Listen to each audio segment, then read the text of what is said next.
बढ़ाएं अपना कदम सक्सेस की ओर मार्गदर्शन कोचिंग इंस्टीट्यूट के साथ। मार्गदर्शन कोचिंग इंस्टीट्यूट बिहार में एकमात्र कोचिंग संस्थान IIT JEE and medical entrance exam के लिए।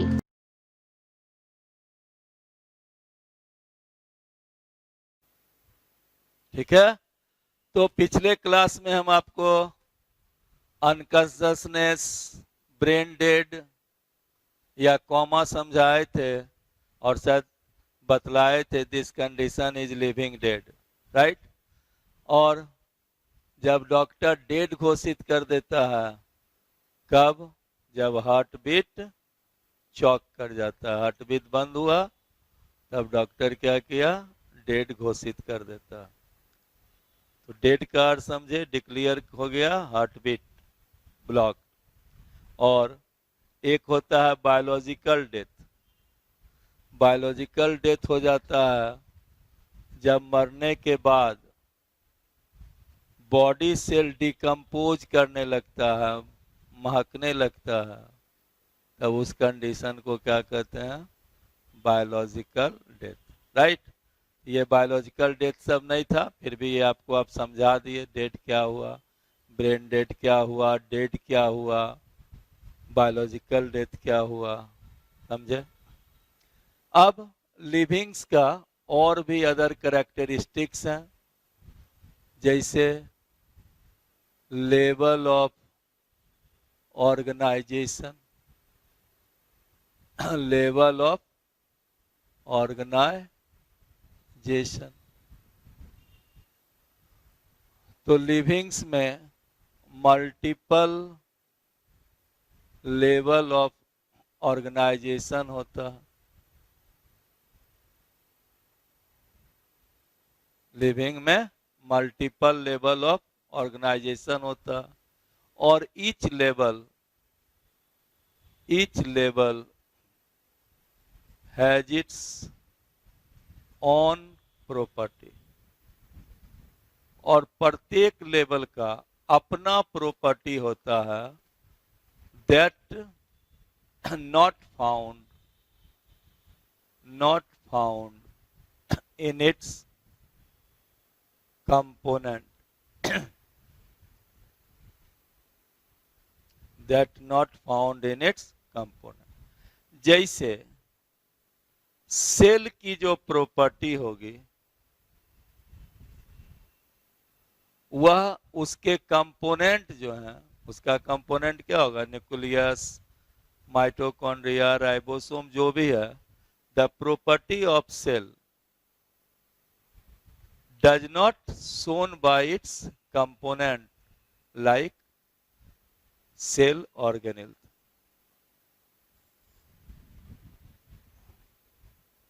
The property of cell does not shown by its constituent cell organelles, right.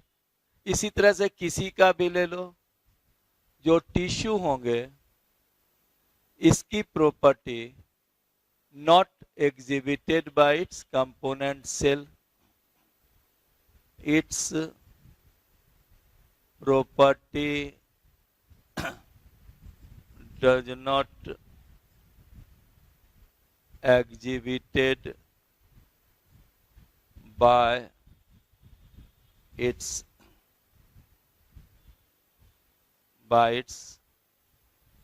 Component cell. इसी तरह से ऑर्गन की प्रॉपर्टी टिश्यू के द्वारा शोन नहीं होंगे, राइट। या सिस्टम है तो ऑर्गन का नहीं। तो यही हुआ level of organization. Cell, tissue, organ, system, individual. Cell, tissue सब तुम पढ़ ही चुके हो। ऑर्गन, सिस्टम, अब क्या हुआ? इंडिविजुअल। राइट।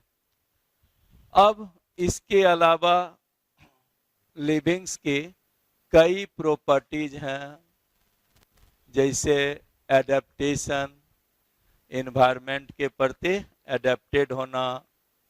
कोई लिविंग का जनरली क्या है, एक निश्चित लाइफ स्पान होते हैं, या डेथ, ठीक है। तो ये सब भी लिविंग का प्रॉपर्टी है।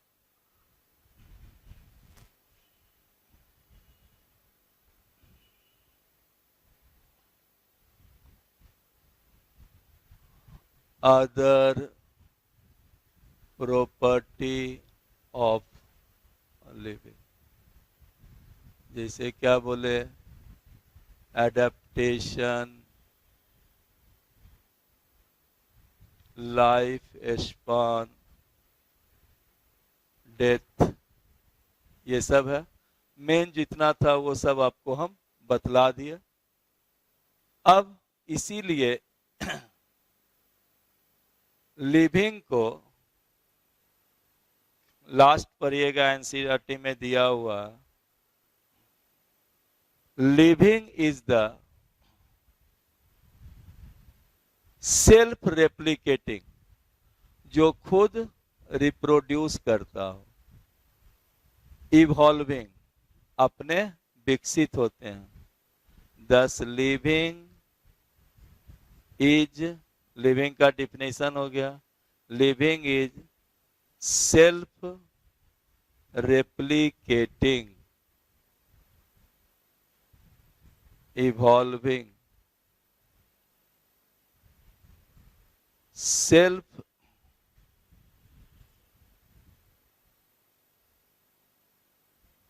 interacting,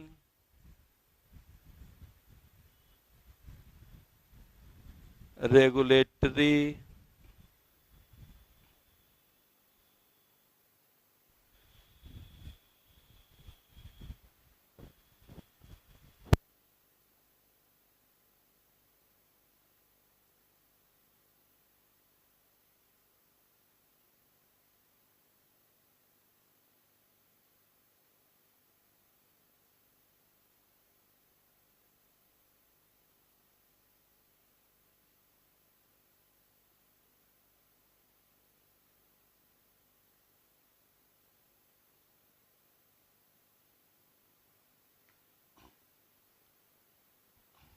living is self-replicating, evolving,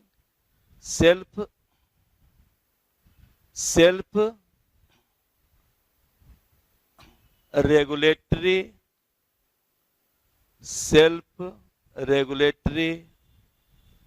interacting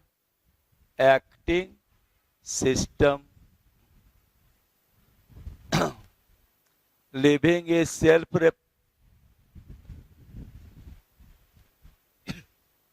living is self-replicating, evolving,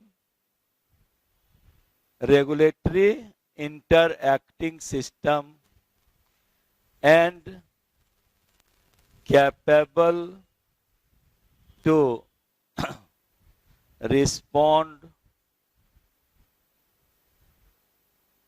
external stimuli. तो लिविंग सेल्फ रेप्लिकेटिंग है, सेल्फ इवॉल्विंग है, सेल्फ रेगुलेटरी इंटरएक्टिंग सिस्टम है, और एक्सटर्नल स्टिमुली के प्रति रिस्पॉन्ड लेने में ये क्या होता है, सक्षम होता, राइट। इसीलिए कहा जाता है कि biology is the story of the origin of life. So biology को क्या कहते हो, biology is the story of life on earth. Biology पृथ्वी पर जीवन की कहानी है, या biology is the story of evolution of organism on earth. Biology is the story of evolution of organism on the earth. Biology जो है अर्थ पर जीवों के विकास की कहानी है, राइट। तो इस तरह से यह टॉपिक कंप्लीट हुआ। तो अब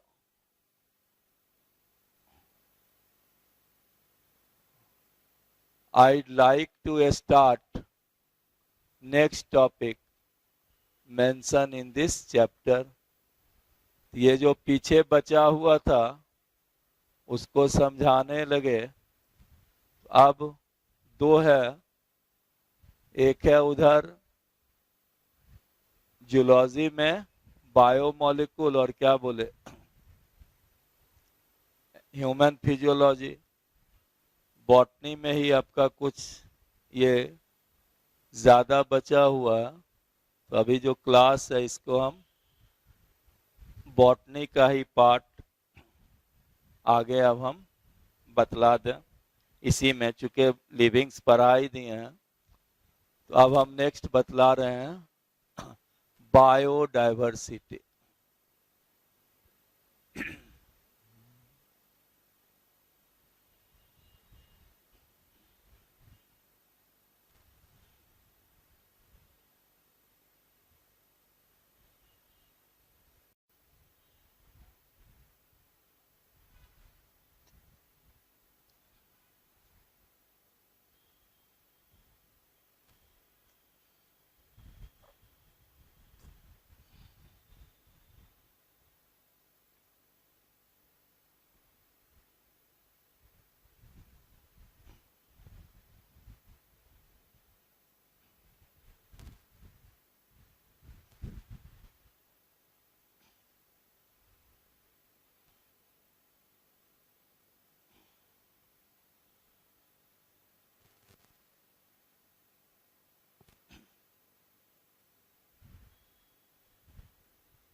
biodiversity. Bio means life, diversity means विविधता, जीवन की विविधता या जीवों की विविधता। अब ये सब इनिशियल क्लास लग रहा था तो उसमें समझाना पड़ता। आप तो बहुत कुछ पढ़ चुके हो। 3 एनिमल का ही नाम लें, अर्थवर्म, कॉकरोच और फ्रॉग। तीनों एनिमल में क्या है, बहुत सा वेरिएशन है। और तुम तो पॉरीफेरा से लेकर के कॉर्डेटा और कॉर्डेटा का टोटल क्लास, इतना एनिमल तो तुम खुद ही पढ़ चुके हो। इस तरह से आपके जो सराउंडिंग्स हैं या इस अर्थ पर बहुत सारे ऑर्गेनिज्म पाए जाते हैं जो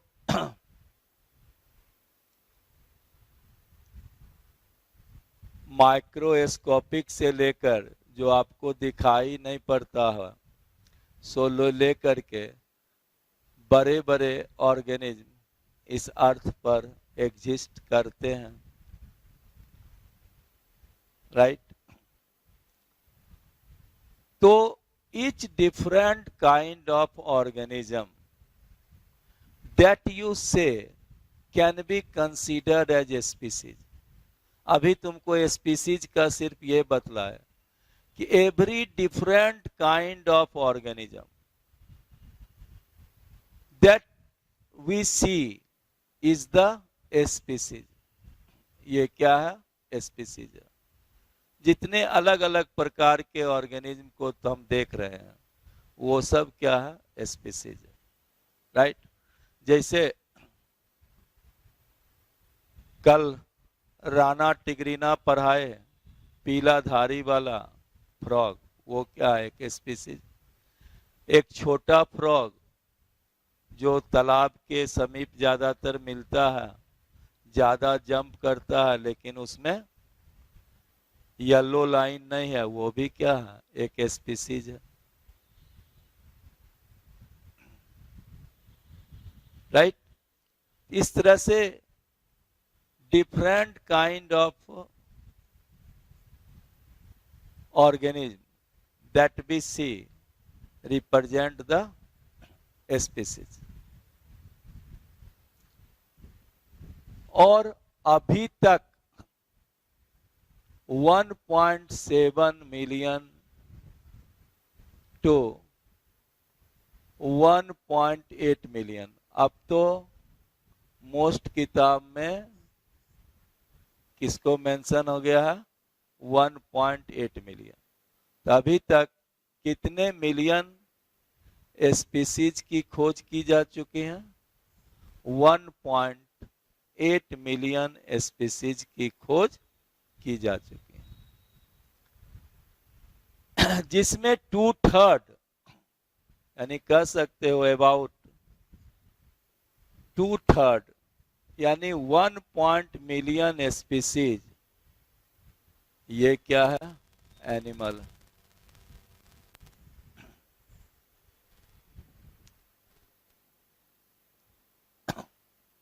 राइट। इतना स्पीसीज जो अभी तक पृथ्वी पर खोजा जा चुका है, बहुत से ऑर्गेनिज्म को खोजा ही नहीं जा सका है। एक्यूरेट एस्टीमेट बतलाता है कि इस पृथ्वी पर, एक्यूरेट बहुत सा हाइपोथेसिस है लेकिन सबसे बेटर एस्टीमेट जो दिया है कि इस पृथ्वी पर 7 मिलियन स्पीसीज है। कितना है, 7 मिलियन स्पीसीज, जिसमें से खोज अभी तक कितना का है, 1.8 मिलियन स्पीसीज की खोज की जा चुकी है। ऐसा माना जाता है कि पूरे वर्ल्ड में करीब 15,000 स्पीसीज की खोज प्रति वर्ष होती है।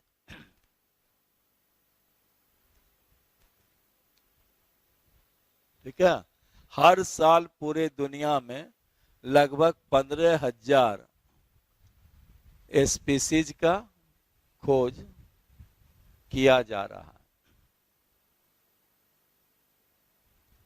राइट। तो इतनी जो स्पीसीज मिली और यह स्पीसीज में जो वेरिएशन है, इसी को हम क्या कहते हैं, biodiversity. Biodiversity.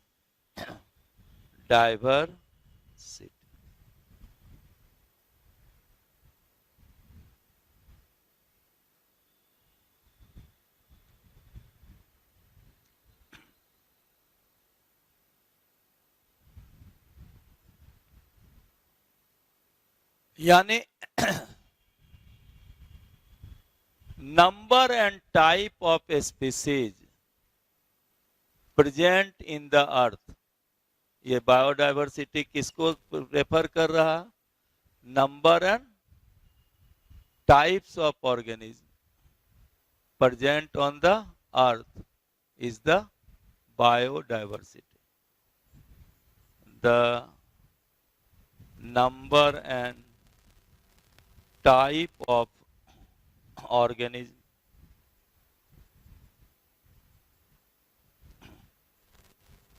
present on the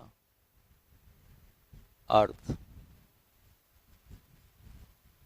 यानी 1.8 मिलियन प्रकार के ऑर्गेनिज्म जो है इस अर्थ पर मौजूद है, यानी अभी तक जिनका खोज किया जा चुका है, इसी को हम क्या कहते हैं, biodiversity. Number and type of organism present on the earth, यानी अर्थ पर जितने प्रकार के ऑर्गेनिज्म एग्जिस्ट कर रहे हैं, इट शोज बायोडाइवर्सिटी। कोई डाउट?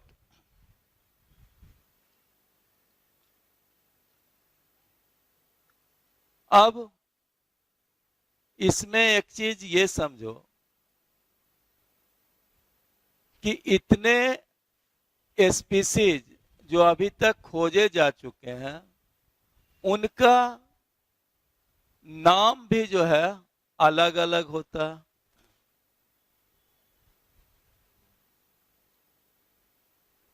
इवन एक ही कंट्री में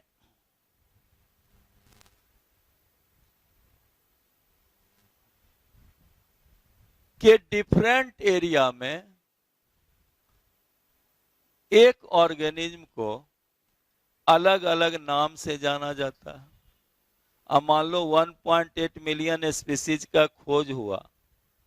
अब इसका नाम यहां हम कुछ बोले, अमेरिका में कुछ बोले, रशिया में कुछ बोले, तब तो एक क्या होगा, कंट्राडिक्टरी हो जाता है, हो जाएगा। जैसे देखो, कंट्री की बात तो जाने दो, अलग अलग कंट्री की तो बात जाने दो, एक ही कंट्री में के डिफरेंट साइट में ऑर्गेनिज्म को अलग अलग नाम से जाना जाता है। इतना ऑर्गेनिज्म का खोज किया गया, तो सब ऑर्गेनिज्म का नाम भी होना चाहिए। तो उस नाम में दिक्कत क्या हुआ, देखो, जैसे मान लो रोज है, ये इंग्लिश में रोज, हम लोग के यहाँ इस रोज को क्या कहते हो हिंदी भाषा क्षेत्र में? गुलाब। लेकिन जो बंगाली पीपल्स हैं या बंगाल्स में, उस गुलाब को गोलप कहते हैं। गुलाब नहीं बोल के उसको क्या कहते हो, गोलप। वही तमिलनाडु एरिया में चल जाइए तो उसको रोज गुलाब नहीं बोल के उसको रोजापा कहते हैं।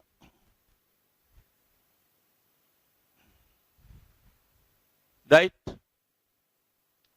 तो एक ही कंट्री में एक थोड़ा सा एग्जाम्पल बतलाए, इतने नाम से गुलाब, गोलप, रोजप्पा नाम से बोला गया।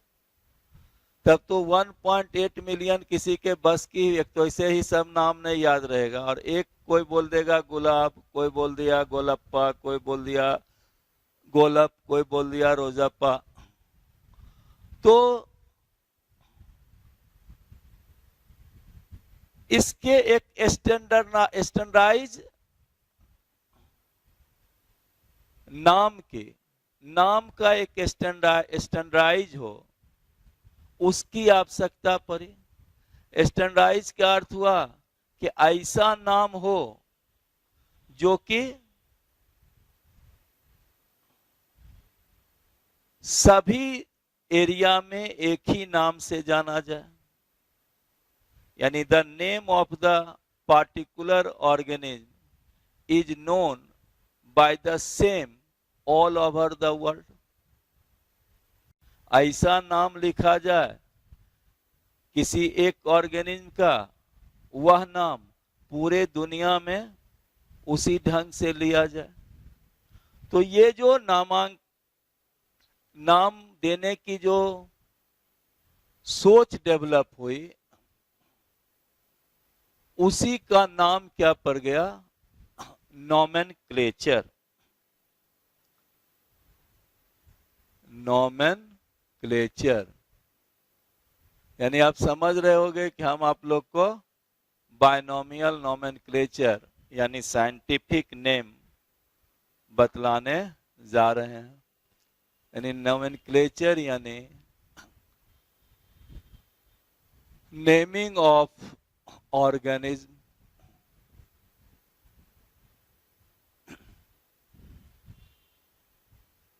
राइट?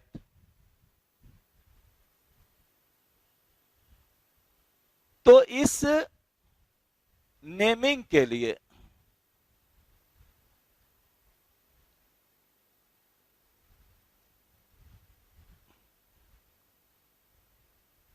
पूरे वर्ल्ड के साइंटिस्ट के बीच एक यूनिनेमसली प्रिंसिपल हो या क्राइटेरिया हो जिसके आधार पर किसी का नाम दिया जाए, राइट। एक नियम होना चाहिए कि इस आधार पर किसी का नाम दें। एक क्या कहते हो, स्टैंडर्डाइज प्रिंसिपल हो, एक स्टैंडर्डाइज क्राइटेरिया हो, इस आधार पर किसी का नाम दिया जाए।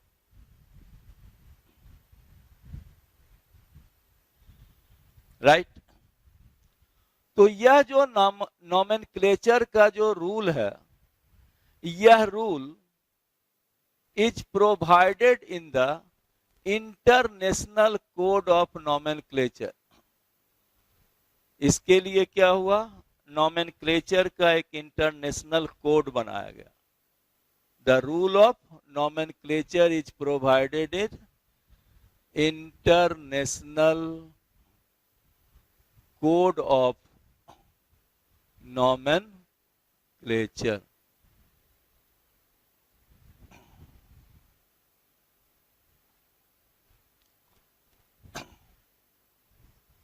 जैसे एक है ICBN,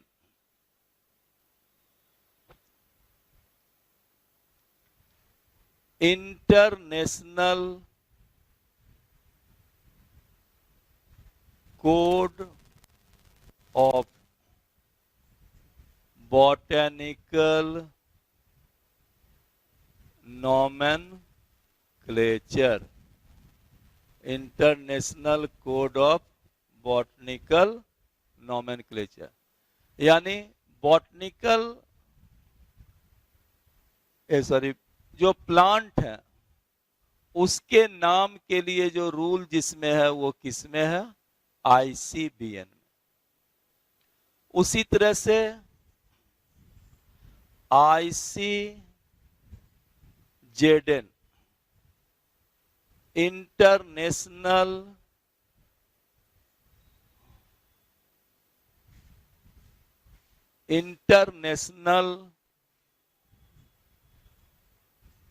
code of zoological nomenclature. Next ICBN,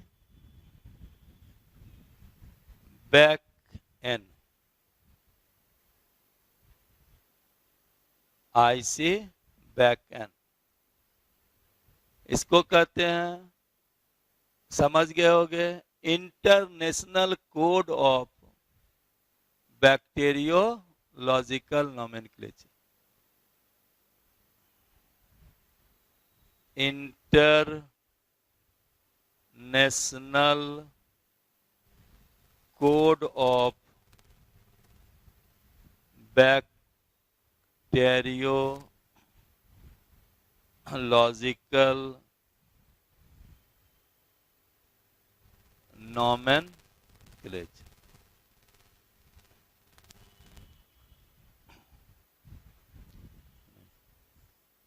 ICBN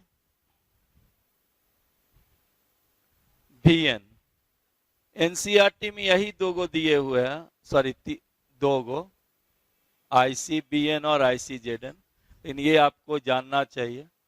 ICBN international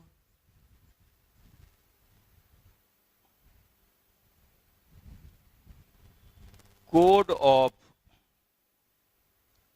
viral nomenclature, यानी वायरस के नामांकन के लिए, ये बैक्टीरिया के लिए। एक है ICNCP, international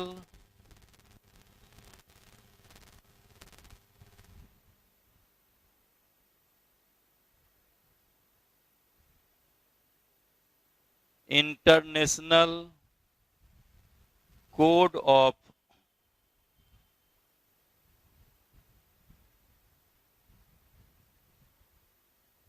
nomenclature for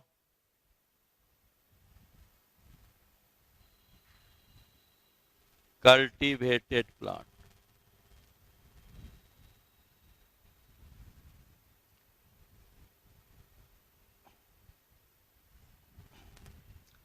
international code of nomenclature for cultivated plant.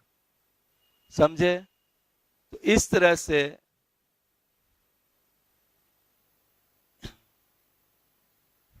Nomenclature के लिए international code of nomenclature provide किया गया, जो अलग अलग के लिए, प्लांट के लिए, एनिमल्स के लिए, बैक्टीरिया के लिए, वायरस के लिए, न्यू कल्टीवेटेड प्लांट्स के लिए अलग अलग रूल रेगुलेशन इसमें प्रोवाइडेड है, राइट। और इस तरह से सभी साइंटिस्ट एग्रीड हुए for the scientific name of the organism. ये जो नाम दिया गया उसका क्या कहा गया कि this is the scientific name of the organism.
तो इस तरह से जो अप्रूव्ड प्रिंसिपल्स और क्राइटेरिया के आधार पर जो ऑर्गेनिज्म का नाम प्रोवाइड किया गया, उस नाम को साइंटिफिक नेम से जाना जाता है। और यह साइंटिफिक नेम पूरे दुनिया में हर जगह एक ही नाम से बोला जाएगा, जिस पार्टिकुलर ऑर्गेनिज्म का हुआ साइंटिफिक नेम हो, राइट। आप लोग को तो ये सब पढ़ा हुआ है, अब इतना ऑर्गेनिज्म साइंटिफिक नेम हम तो कितना आपको लिखा दिए हैं, राइट। तो अब आसान लगता होगा इसे भी आप लोग को। तो इस साइंटिफिक नेम में जो है यह दो कंपोनेंट होता है। साइंटिफिक नेम में दो कंपोनेंट होते हैं। एक कंपोनेंट्स को, पहला जो कंपोनेंट्स हैं उसको कहते हैं generic name, generic name, right. Generic name, या इसी को क्या कहते हैं जीनस।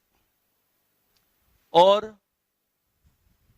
दूसरा specific name, sorry specific epithet, ये याद रखिएगा, इपिथेट, जेनेरिक नेम या जीनस, और दूसरे को क्या कहते हो स्पेसिफिक इपिथेट या स्पीसीज। अब क्वेश्चन आ जाए, scientific name consist of generic name, specific epithet और स्पीसीज, या ये दोनों ऑप्शंस में से एक ऑप्शंस आपको चुनना हो, कौन होगा? Specific epithet. हम लोग जनरल क्या लिख देते हैं? Scientific name consist of genus और स्पीसीज, तो जीनस और स्पीसीज भी दिया रहे और जीनस और स्पेसिफिक एपिथेट भी हो, तो ज्यादा बेटर कौन होगा? Specific epithet, right. ऐसे समझो, जो इस तरह से साइंटिफिक नेम में दो कंपोनेंट्स हैं, एक का नाम है जेनरिक नेम और दूसरा स्पेसिफिक एपिथेट। इसीलिए scientific name is also known as binomial nomenclature, binomial nomenclature, यानी नोमेनक्लेचर यानी नेमिंग विथ टू कंपोनेंट, यानी एक नाम दो कंपोनेंट से बना हुआ। तो यह binomial nomenclature it is proposed by binomial nomenclature is proposed by Carolus Linnaeus, proposed by Carolus Linnaeus, right?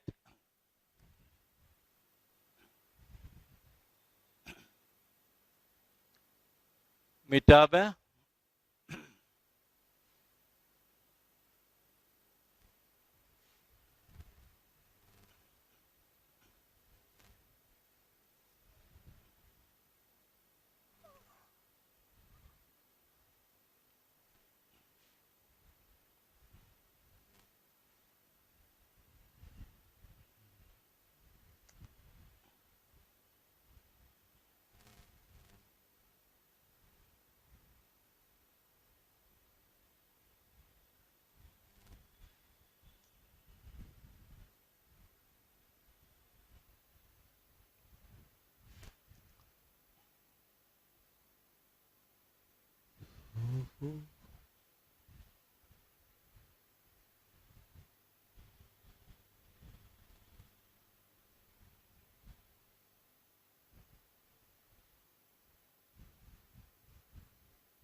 Binomial nomenclature किसके द्वारा दिया गया? कैरलस लिनियस के द्वारा। और ये Carolus Linnaeus first time mention it in Philosophia Botanica 1751 में। फिलोसफिया बॉटेनिका 51। फिर वो बॉटनी पर एक प्लांट लिखे, स्पीसीज प्लांटेरम, उसमें भी उन्होंने बायनोमियल नोमेनक्लेचर का डिस्क्राइब किया। Next 10th addition of सिस्टेमा नेचुरी 1758। ये किससे रिलेटेड है? जूलॉजी से, एनिमल से। उसमें भी उन्होंने इसको मेंशन किया। इसलिए founder of the binomial nomenclature किसको कहोगे? कैरलस लिनियस को। First time by Philosophia Botanica. और ऐसे तो जान ही रहे हो स्पेसस प्लांटेरम में भी और सिस्टेमा नेचुरी में। अब ये भी जान चुके कि बायनोमियल नोमेनक्लेचर में दो नाम्स हैं, एक जेनरिक नेम है और दूसरा स्पेसिफिक नेम है। यानी फर्स्ट नेम जीनस है और सेकेंड नेम स्पेसिफिक एपिथेट है।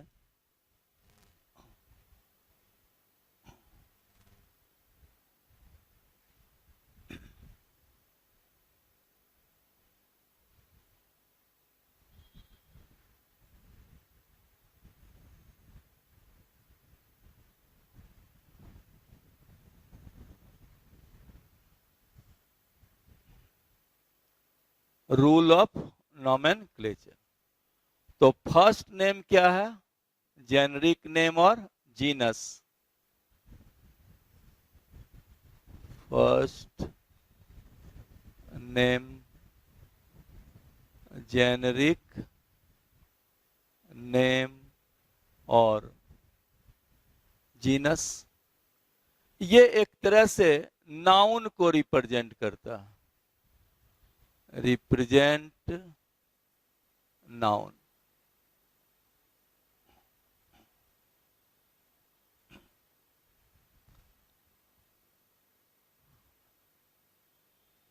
जैसे मान लो बोल दें डॉग, ये क्या हुआ? नाउन।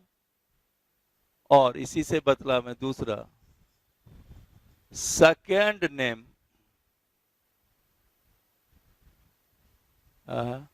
स्पेसिफिक एपिथेट यानी स्पीसीज, ये रिप्रेजेंट एडजेक्टिव। जैसे कहते हैं ब्लैक डॉग, यानी स्पेसिफिक नेम जो है उस ऑर्गेनिज्म के स्पेसिफिसिटी को इंडिकेट करता है। जैसे कोई एग्जाम्पल लें, जैसे एक सिंपल एग्जाम्पल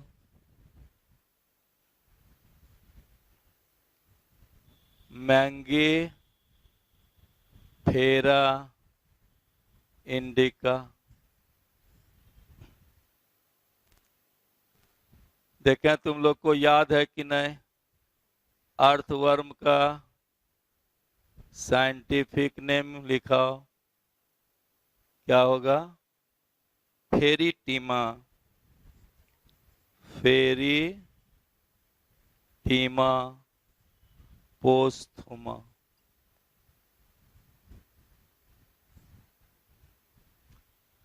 तो ये जो पहला जो है मैंगी फेरा, ये किसको शो कर रहा है? जीनस को। और ये जो दूसरा है इंडिका, ये किसको शो करेगा? बोलो।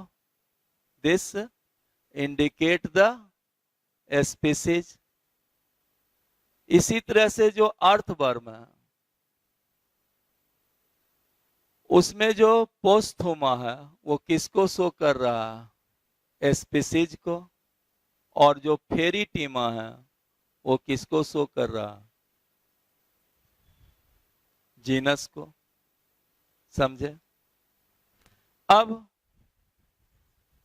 तीसरा, यह जो साइंटिफिक नेम होता है, this scientific name is usually in Latin.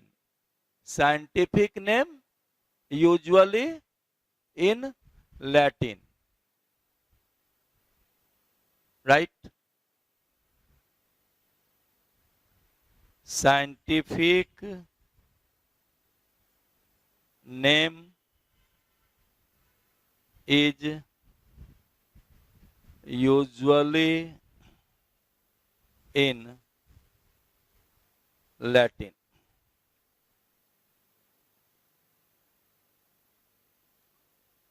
Right? और जब हम इसको प्रिंट करते हैं, printed in italics, printed in italics. italics में मैंगी फेरा इंडिका, ठीक है। इसको प्रिंट जब भी करेंगे किस फॉर्म में लिखेंगे, इटैलिक्स में, राइट। लेकिन देखो जब हम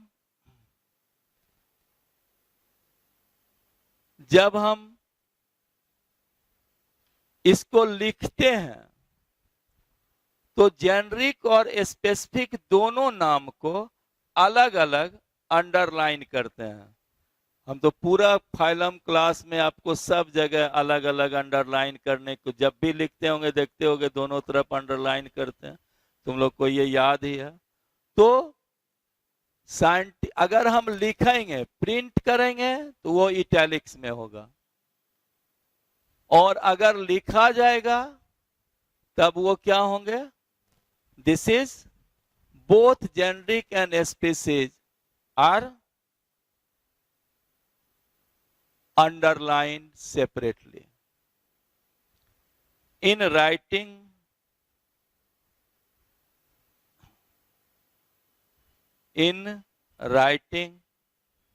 both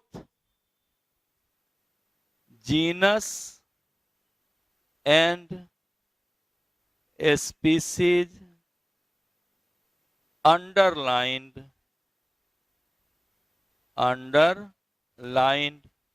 separately. Both genus and species underlined separately. इस तरह से जब भी साइंटिफिक नेम लिखिए तो दोनों नाम को हमेशा अंडरलाइन कीजिए।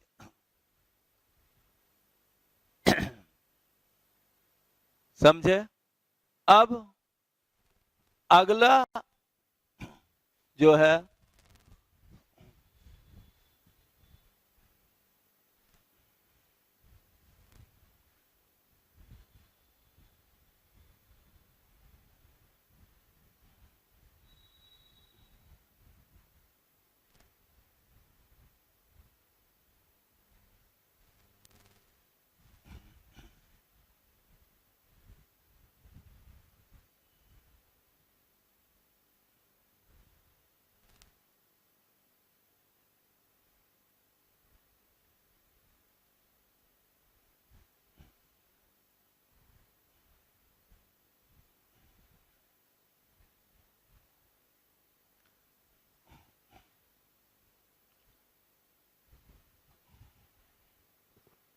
अब तो फिर कोई एक नाम साइंटिफिक लिख दे, जैसे बोलो कॉकरोच है, इसका साइंटिफिक नेम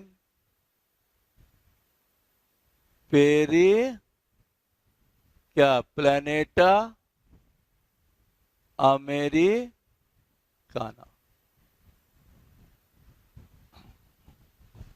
किसका है, कॉकरोच का। अब नेक्स्ट कैरेक्टर चूंकि हम मिटा दिए, हमको अब समझाना है, अब याद नहीं है ये पॉइंट, खैर अब अपने जान जोगे ये शायद कौन होगा, चौथा या पांचवा जो भी था, तो अब हम याद नहीं है, मान लीजिए पांचवें पॉइंट लिख रहे हैं, देख लीजिएगा, तीसरा होगा, चौथा होगा, तो पांचवा जो भी हो, लाइए लिख दें यहाँ पर चौथा है।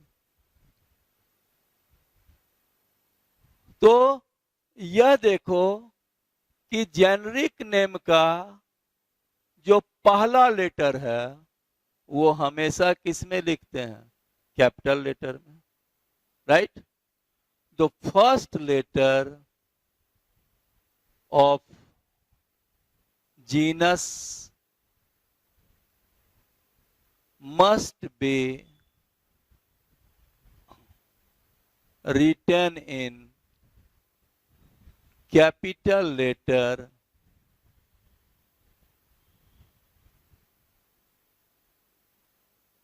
right, और यहां पर देखिए अमेरिकाना, ये किससे है?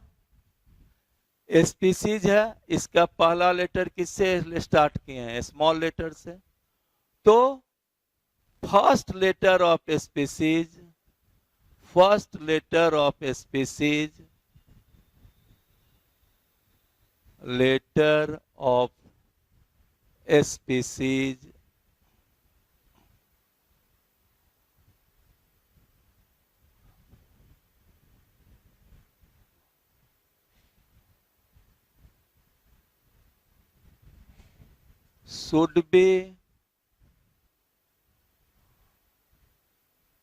should be written in a small letter, written in a small letter। इसीलिए देखो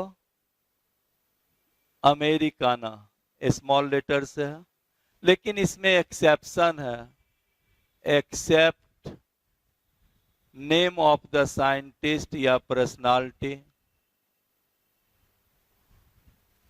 या सैक्रेड प्लेस, कोई खास जगह, पवित्र जगह हो, तो वहां पर जो है वो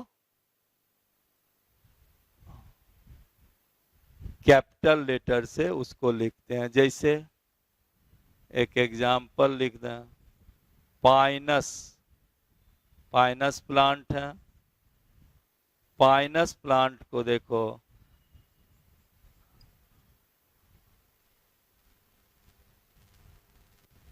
पाइनस प्लांट को उसके साइंटिस्ट के नाम पर ही लिखे, पाइनस रॉक्स बर्गी। ये देखो स्पेसिफिक नेम क्या है? स्मॉल लेटर से नहीं लिख करके क्या लिखा गया है? कैपिटल लेटर से। तो अगर नाम हो या कोई स्थान हो खास, तब उस स्थिति में स्पेसिफिक नेम को कैपिटल लेटर से लिखते हैं।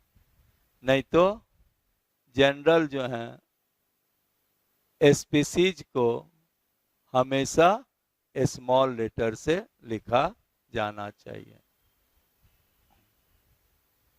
समझे? अब नेक्स्ट देखो, यह जो साइंटिफिक नेम है यह 3 लेटर से कम नहीं होना चाहिए और 12 लेटर से अधिक नहीं होना चाहिए। Scientific name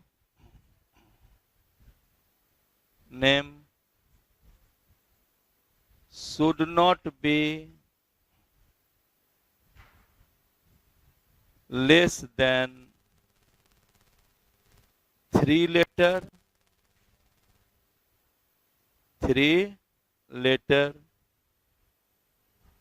and not more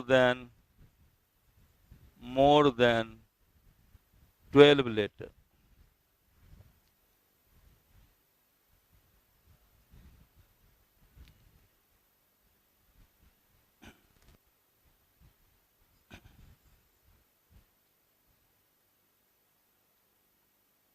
ठीक है।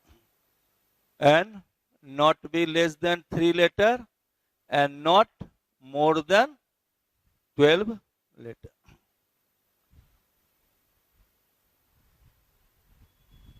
साइंटिफिक नेम लिखने के बाद यानी जीनस स्पीसीज लिखने के बाद तब उसमें उस ऑथर या साइंटिस्ट का नाम लिखा रहना चाहिए जो उसको प्रपोज्ड किया है, जो उसका नेमिंग किया है। और उन साइंटिस्ट का नाम जो है वह एब्रीविएटेड फॉर्म में रहना चाहिए। किसमें रहना चाहिए? संक्षिप्त रूप में रहना चाहिए। After genus and species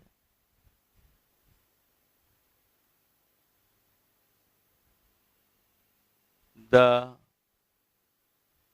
name of scientist is written is written in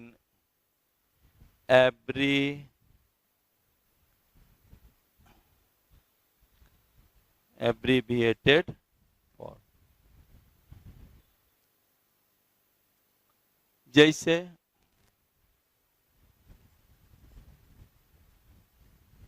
Maggi फेरा इंडिका लिन। समझ गए होंगे ये लिन किसको शो कर रहा है? लिनियस को,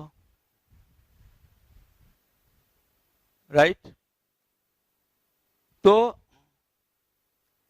लास्ट में जो एसोसिएटेड साइंटिस्ट ये है उसका नाम जो है एब्रिविएटेड फॉर्म में रहनी चाहिए, राइट। इस तरह से तुमको हम बायनोमियल नोमेनक्लेचर का नोमेनक्लेचर समझाए, राइट, जिसमें दो नेम है, जीनस और स्पीसीज। इन है रियली में क्या? जेनरिक नेम और स्पेसिफिक एपिथेट्स। और जनरली जेनरिक नेम और स्पेसिफिक नेम लिखने के बाद दोनों को मस्ट भी अंडरलाइन करना चाहिए।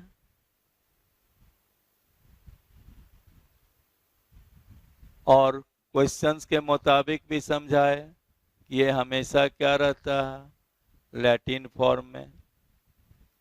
अब लैटिन का क्वेश्चन कर दोगे कि लैटिन फॉर्म में ही क्यों होता है? तो इसलिए इसका जो लैटिनाइज लैंग्वेज है वो डेड है, यानी उसमें कोई चेंजिंग नहीं हो सकता। इसीलिए लैटिन वर्ड का ही यूज हम क्या करते हैं? साइंटिफिक नेम में हम लैटिन वर्ड का ही यूज करते हैं। समझे इसको? और इस तरह से आप कई नाम हम एक ही लिखा है। जैसे ह्यूमन का अगर साइंटिफिक नेम आप लोग बोलिए क्या लिख सकोगे? होमो क्या है? सेपियंस, ठीक है। ह्यूमंस का होमो सेपियंस। अब बायनोमियल नोमेनक्लेचर के बाद ट्राइनोमियल नोमेनक्लेचर का भी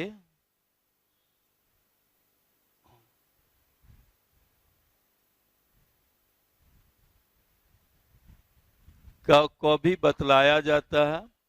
तो इसके बाद हम आपको इसी में ट्राइनोमियल नोमेनक्लेचर भी बतलाएंगे, जिसमें एक ऑर्गेनिज्म को जो है उसको 3 नाम से बतलाया जाता है। तो अभी तक हम आपको क्या क्या बतलाएं? अभी तक 2 ही नाम बोले हैं, जीनस और स्पीसीज, राइट। और ट्राइनोमियल नोमेनक्लेचर जो होगा उसमें जीनस, स्पीसीज और सब स्पीसीज भी लिखा जाता है, ठीक है। तो अब इसी में अब हम आपको कर दें trinomial nomenclature.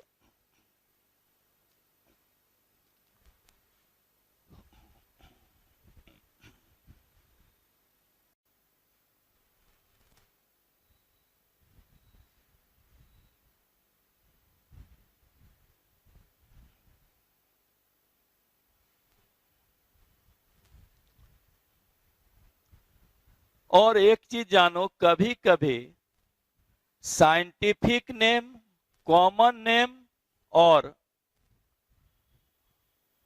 Common name, scientific name सभी सेम हो जाते हैं। जैसे एक एग्जाम्पल आपको बतलावे, जैसे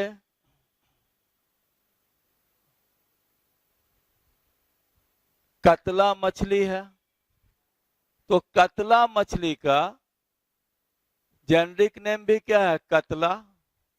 स्पेसिफिक नेम भी क्या है? कतला, राइट। इस तरह से कतला मछली का जेनरिक नेम, स्पेसिफिक नेम और कॉमन नेम तीनों क्या है? सेम है।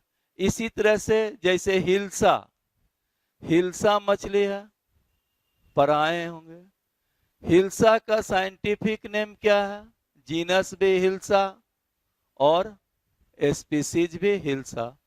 तो कुछ साइंटिफिक नेम देखते हो, उसमें कॉमन नेम, यहां लिख दे कॉमन नेम, जीनस और स्पीसीज तीनों क्या होते हैं? सेम होता है। इसी तरह से कतला मछली में भी कतला कतला कतला, राइट। तो ठीक है, अब तो टाइम हो गया। अब नेक्स्ट में हम आपको ट्राइनोमियल नोमेनक्लेचर या और आगे का चीज पढ़ाएंगे।